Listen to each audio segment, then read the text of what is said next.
that God will see you through, and that that He'll provide in a way. There's work that we're going to have to do, and there's things that we're going to have to do to face this tribulation and stare it down and try to beat it. But I truly think that if you don't have some sort of faith, if you don't have some sort of belief structure or morals, like Griff said, or virtues, that you're not going to make it. How do you feel about that? I think that's absolutely true. He guides you, and as Griffith says, it doesn't matter what religion you actually believing in. We are all having the same appointment with death one in our life. So we are all going on the same path. And if we lose that faith, and as also in the Bible that people, they will fall away from God because of all the horrors which is happening. In the end, believe that there is no God, because how can there be any God when we are looking at all this carnage? But there is a God. That is where we need to pick up that strength. Have to, or else we will capsize and we will not make it. That's what I believe in. We have to stay strong, no matter what we see, what we hear. We have to stay strong on that. And I have, all my life, since I was a child, had a black and white dream where I'm walking in ruins and burning buildings and dead people everywhere I look, everywhere. And that has been following me all my life, and that's a dream I can't get rid of. I see it today as something I fortunately have to experience. So I can say, kind of, I'm prepared for that is coming, and that is coming very soon. Henning, there are many people today that have recurring dreams and have had them all of their lives. That is a common comment from people that I've talked to. Yeah, maybe it's a part of a future they are supposed to experience, and maybe that is the Holy Spirit which is kind of telling you, hey, you need to prepare for it. That time will come, and it will be in your lifetime. Yes. I don't know. That's what I kind of interpret out of it. That is something you need to experience. Yes. And get through. Joe, hello, guys. I'm looking at the switchboard, and I believe we have a caller that wants to talk to you guys on Skype. Skype caller, you're live on the air, Bridging the Gap with A.C. Griffith and Henning Kemner. John, is that you? That's John King, yes. Yeah, John King. I'm James. I'm Dr. Prepper. Sorry, I have another name. I'm Dr. Prepper. How are you doing this evening? I'm doing fine. Who am I tonight? I'm having that same breaking up. I think they're attacking your show tonight. So. Yeah, it's actually pretty bad, Doc. But I'll tell you this, the stuff that he's putting out, it's not the switchboard. I think it's honestly just Henning's connection that's causing the issue. But do you have any comments or concerns to voice? Well, I'm listening to all of you, old friends, who are of one mind. We've fought this battle. I was watching the chat room. It's always interesting to watch the folks there because they are very much concerned. And as I look at I know these people from other places. They've been on my show. They've been on your show. I see them in other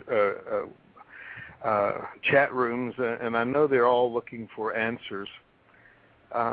Pure and simple, I think Griff said it, it's real.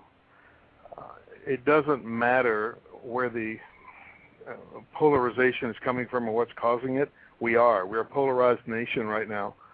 You see some who are so sure that everything is right, others who don't see anything right, and we can't seem to settle it in our minds. And I don't think people are really taking it seriously that they should do something personally for themselves and for their families. I do not see the effort. I don't see the numbers in the preparedness industry.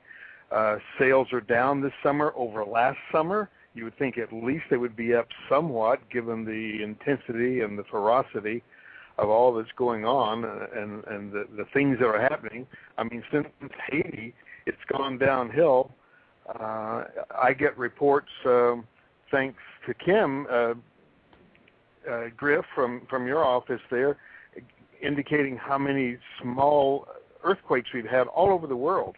It's amazing the turmoil that's on the earth right now. And if you do read the scriptures, and you don't have to be religious to do this, but you do have to have a level of spirituality.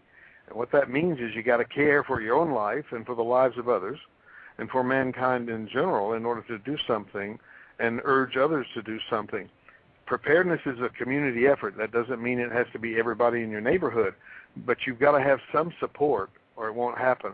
I'm tickled when I see people say, well, I got some MREs and I got my gun. And I think basically people should get a little more serious than that about it. I don't think the guns are the most important part, but having food is going to be important because the forces that are marshaled against us have food. They have organization. They have a supply line, and they put this stuff away for years so that they can literally starve us out. Whoever controls the food supply is going to control our lives. And if you don't believe that, look at all the stuff that happened after Europe, how we had to go in literally and carry food in during the Berlin Wall exercises. Every time there's a war, afterwards there has to be food brought in. I don't want to be a part of it. I don't want to be the one waiting for food. I'd rather passing out food from my stores. And that's kind of my take on what you're saying tonight.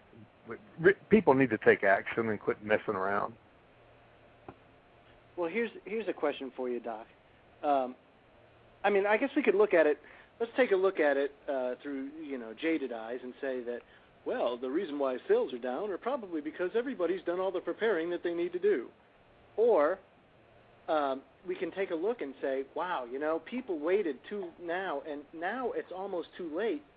And because of the financial situation, they find themselves in kind of a pickle because they don't have the financial resources to put forward to these to get this stuff. So what's the solution to that?